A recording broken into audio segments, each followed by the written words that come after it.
El secretario Howard Lutnick nos acompaña en vivo desde la Casa Blanca. Señor secretario, un placer tenerlo con nosotros. Qué gran día para Estados Unidos de América, ¿no lo es? Es un buen día. Si observamos el cierre del S&P 500, aún estamos un poquito a nivel más bajo que antes. Sufrimos no solo caídas en los mercados de valores, sino también movimientos descontrolados en los mercados de la renta fija. La reacción del mercado provocó que la administración reconsiderara su plan arancelario. Absolutamente no. El plan arancelario del presidente, y mira, él está tratando de corregir los desequilibrios comerciales fundamentales que han estado ocurriendo en este país durante 35 años. Estábamos en la oficina oval y dijo, no culpo a China, culpo a quienes se sentaron detrás del escritorio de la oficina oval por permitir que esto ocurriera. Es hora de recuperar la capacidad comercial de Estados Unidos, y Donald Trump está liderando esa iniciativa. Entiendo que esa ha sido la tesis de la administración durante todo este tiempo, Howard. Pero al mismo tiempo tenemos a Wall Street.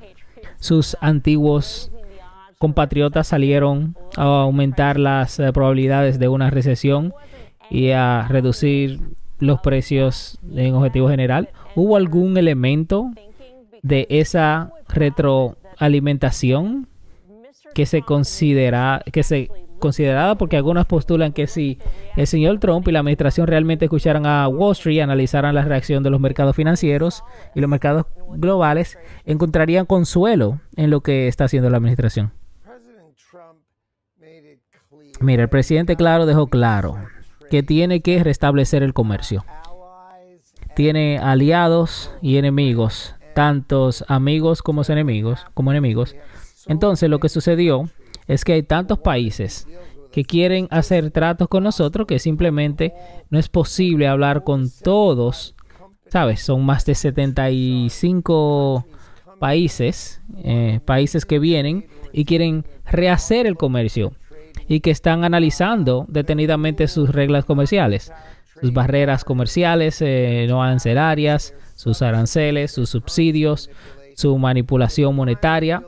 Y finalmente están dispuestos a decir que haremos un mejor trato con Estados Unidos de América. Podemos y simplemente tenemos que tener el tiempo para hacerlo. El presidente los escuchó y por supuesto China tomó el camino exactamente opuesto. Y ya ven cómo China tomó ese camino opuesto y el presidente ve la reacción opuesta.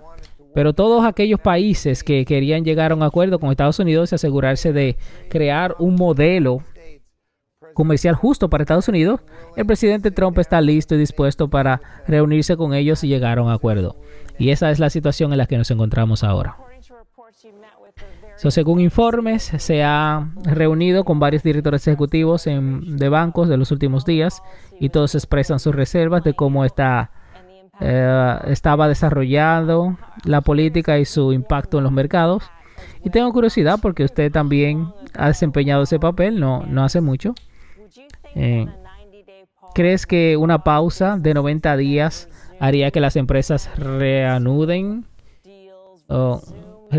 sus gastos o sus negocios y sus actividades como habían planeado a principios del año?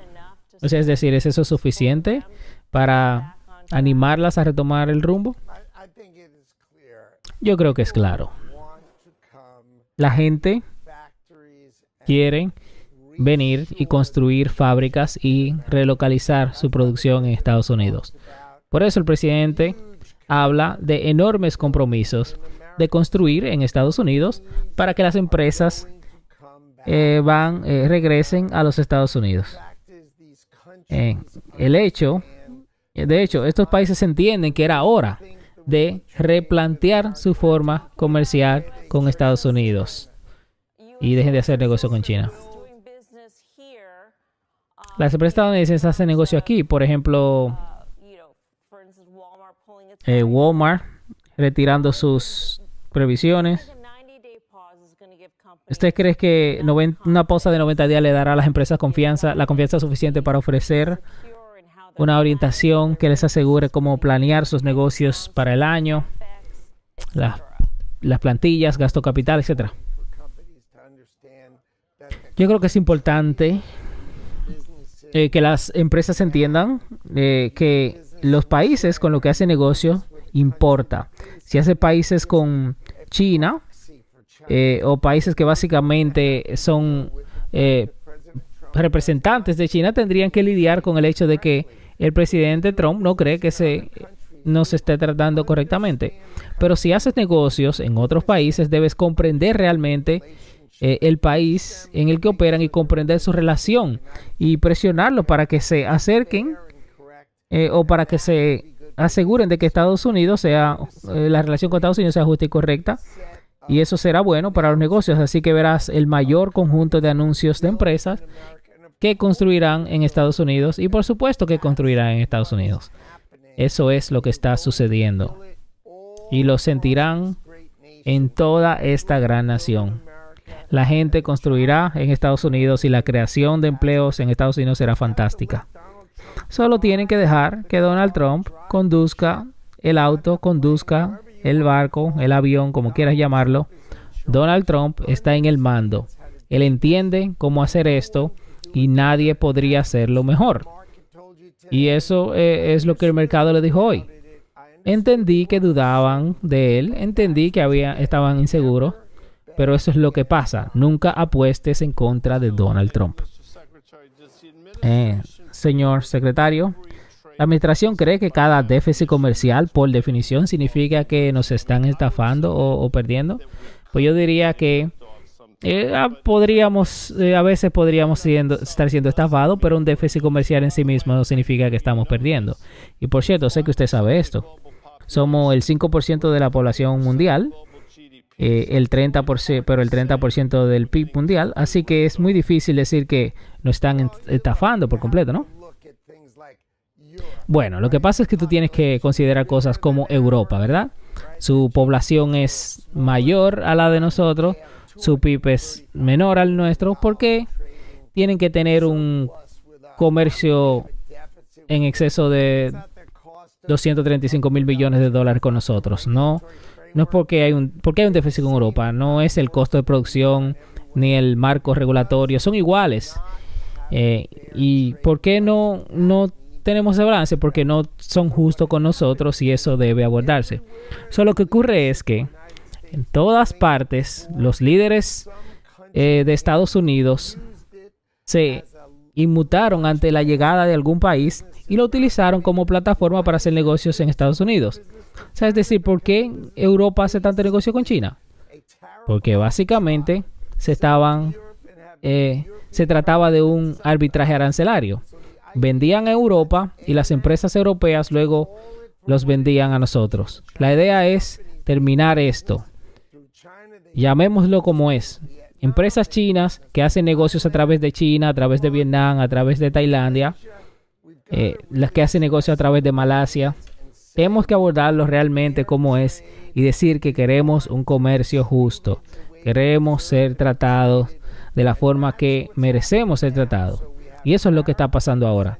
Tenemos un arancel del 10% en todo el mundo hoy y estamos criticando a China porque están yendo en una dirección diferente. Vamos a trabajar con cada uno de estos países y vamos a elaborar un gran plan, un acuerdo para Estados Unidos y con suerte un acuerdo que consideren que sea apropiado y vamos a la era dorada de Estados Unidos. Ya viene, lo sientes ahora. Finalmente alguien está detrás de la oficina oval o el despacho oval, ¿verdad?, que protegerá a Estados Unidos y al mundo. Y ya viene y está aquí. ¿Y sabes qué? Se siente genial. Señor secretario, creo que la pregunta es sobre cómo se está enfocando país en país. Y por favor, trate de aclarar esto para mí. Estamos tratando de reindustrializar a Estados Unidos, pero también estamos buscando un balance comercial. Porque parece que nos reindustrializamos hace unos 150 años y que los empleos se fueron al extranjero porque era más eficiente hacerlo. Además, tenemos un récord de desempleo, así que solo intento entender cómo todo esto tiene sentido en conjunto.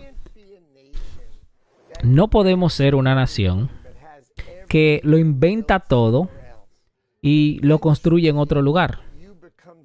Eventualmente te vuelves subordinado a quien construye cosas para ti. Si no haces nada y solo piensas en ello, entonces alguien más será el constructor. Y además, si permites estos gigantescos déficits comerciales y te permites déficits presupuestarios, lo que termina sucediendo es que el resto del mundo también te posee. En el 1980 poseíamos más del resto del mundo de lo que ellos poseían de nosotros. Ahora el resto del mundo posee 18 trillones netos más de Estados Unidos que nosotros de ellos. Así que el 60% de nuestro PIB ahora pertenece a extranjeros. Es hora de que esto se arregle y vamos a repatriar la gran industrialización, recuperar esos empleos aquí y fortalecer a Estados Unidos para que desempeñe el papel correcto en el mundo.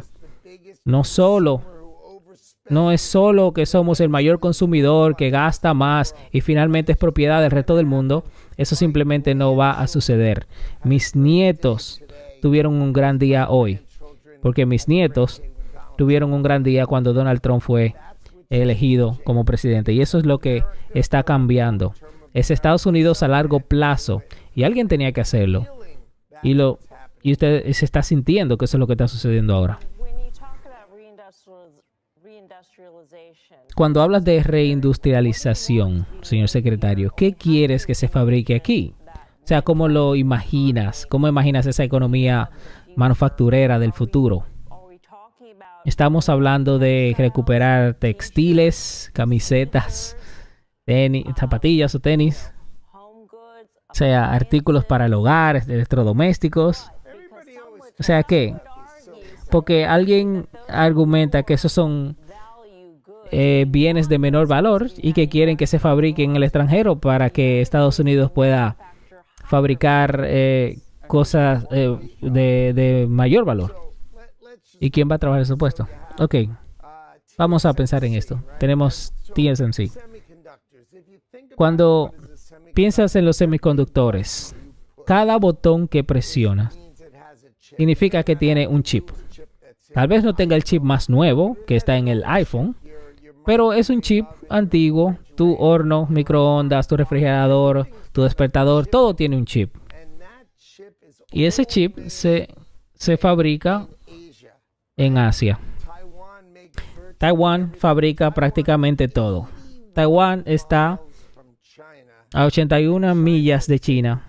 Y China ha dicho, vamos a apoderarnos de eso. Imagínate si China se apodera de Taiwán.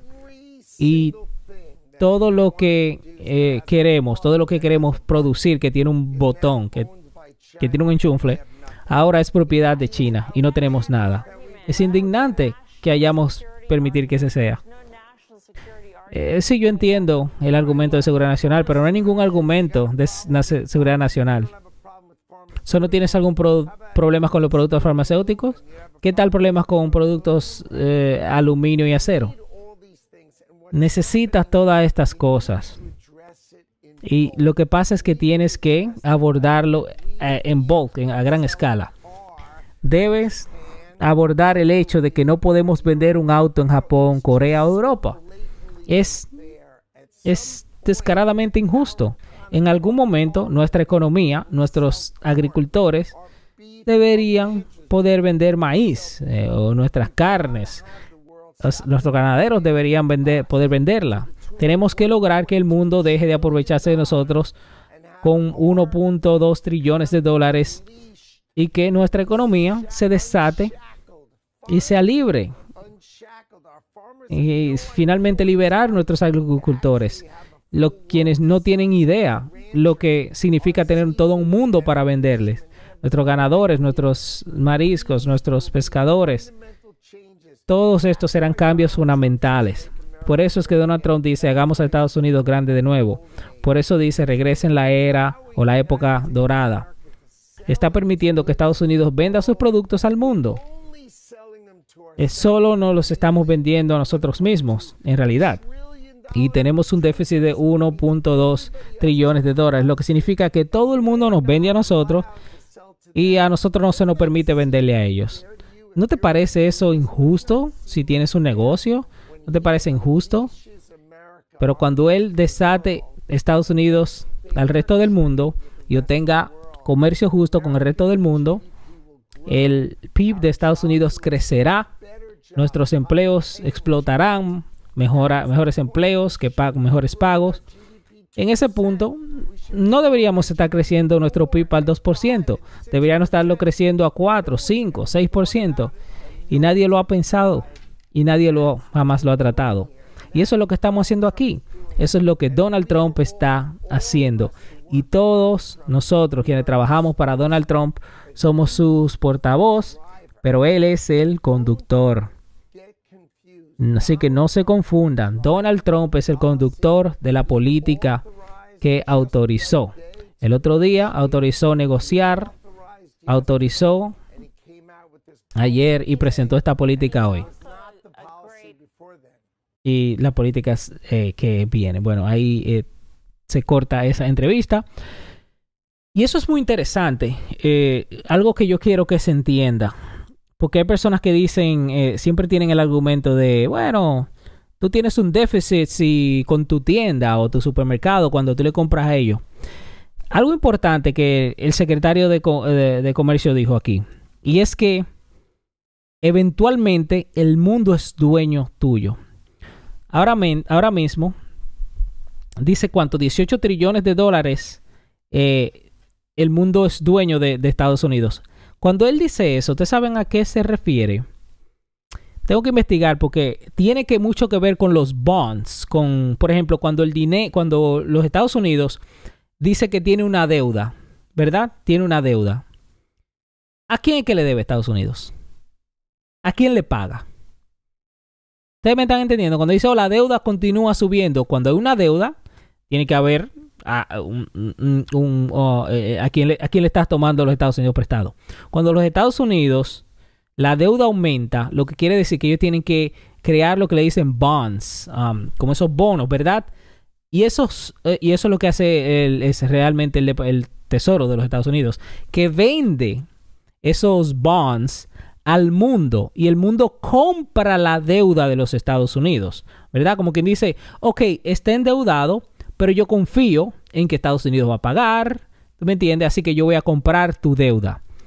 Y a eso se debe, ¿verdad? Cuando seguimos operando en este déficit y no podemos vender nuestro producto para hacer crecer nuestro PIB y eventualmente pagar esa deuda, lo que hacemos es que estamos endeudados ante el mundo. El mundo el mundo es dueño de nosotros. ¿Por qué? Porque son dueños de nuestra deuda. Es como quien dice, nosotros sacamos una tarjeta de crédito, pero ellos son el banco, ¿verdad? Porque ellos están apoyando o soportando esa deuda. Eso es muy importante. Y lo que sucede es, y creo que esta es una de las razones de lo cual se ha estado hablando, es un poquito complicado, que no es solamente la bolsa de valor lo que importa, la economía y todo lo demás, sino cuando los otros países compran esos bonds, ¿verdad? Esos bonos que sostienen la deuda estadounidense, cuando ellos comienzan a vender esos bonds, esos bonos, quieren decir que están perdiendo confianza en la economía o la estabilidad estadounidense. ¿Y quiénes compran esos bonds? Japón tiene muchísimo, China tiene muchísimo, y esa es una forma de cómo ellos realmente nos controlan, ¿verdad? Porque no es solamente con lo que venden, sino que compré parte de tu deuda, y si yo vendo tu deuda a otra persona, estoy devaluando tu estabilidad, y eso es lo que pasa. Cuando las personas, porque dicen, bueno, pero los Estados Unidos le están vendiendo sus productos. ¿Qué hacen ellos con ese dinero? Porque si le estamos si ellos nos están vendiendo, ¿verdad? Ellos nos están vendiendo sus productos y nosotros le pagamos ese dinero, ¿qué hacen ellos con ese dinero? Obviamente lo reinvierten y todo eso, pero también lo usan para comprar esos bonos, esos bonds de la deuda estadounidense. Y en cierta manera, nosotros nos estamos endeudando para comprar esos productos que ellos producen. ¿Tú me entiendes? Y ese es el gran problema de aquí. Por eso es que nosotros tenemos que producir. Por eso es que tenemos que disminuir esa deuda. Por eso es que no podemos tener un déficit. Cuando están hablando que esto se tiene que hacer para el bien de nuestros hijos, de nuestro futuro, es porque Estados Unidos, es cierto que somos la potencia y hoy tenemos la economía más grande. La economía es compra y venta. Pero cuando nuestra deuda sigue creciendo y esa deuda la compran otros países, realmente nosotros, esos países, ellos son dueños de nosotros. Y eso es lo que está pasando, que es una cosa complicada de economía. Así que eso tiene que revertirse y las personas no lo quieren entender. Los ricos no lo quieren entender porque ¿qué le importa? A ellos solamente le importa la bolsa de valor y están haciendo dinero, y Trump solamente son 4 años más, cuando viene a ver solamente tenemos que tratar de pasar estos 4 años para que venga otra persona que sea de los nuestros y siga todo como estaba antes y olvidémonos de esto, que la deuda continúe, que el país se pierda. Horrible. Pero bueno, esperemos que nuestro presidente tenga éxito. Así que señores, si les gustó este video, suscríbanse para más. Yo lo dejo hasta aquí. Se despide su amigo hermano Rudy López. Nos vemos. Bye.